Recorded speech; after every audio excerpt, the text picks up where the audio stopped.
I think that it's really important that we get it right. Here on the grounds of the Manitoba legislature once stood a statue of Queen Victoria. But 2 years ago on Canada Day, it was toppled over during a No Pride in Genocide march.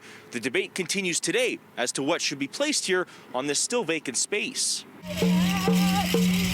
The statue of Queen Victoria was hauled to the ground on July 1st, 2021, during a demonstration over the deaths of Indigenous children at residential schools across Canada.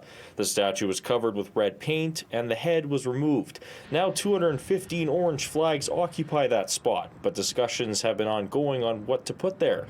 Catherine Strongwind says this is a good opportunity for the Manitoba government to consult with Indigenous groups on what should occupy the space in front of the legislature. We could place a memorial there for IRS Day School 60 Scoop survivors and really honor those of us who have been through those horrific events. There are currently several statues on the grounds of the Manitoba legislature, including Ukrainian poet Taras Shevchenko and Métis leader Lou Riel. Plans are underway to construct a monument of Chief Peguis and 4 other chiefs who signed the first treaty in Manitoba. The monument is planned for the northwest corner of the grounds, but Indigenous reconciliation advocate Kyle Mason says the province should reconsider this. Times are changing, so it's time, time to put up statues that reflect a more diverse, a more realistic history of Manitoba and Canada.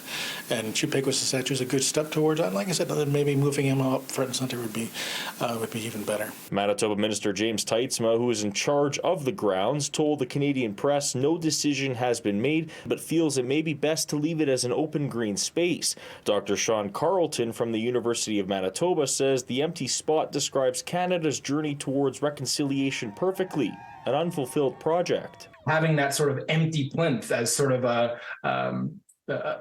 a reminder of the empty promises so far.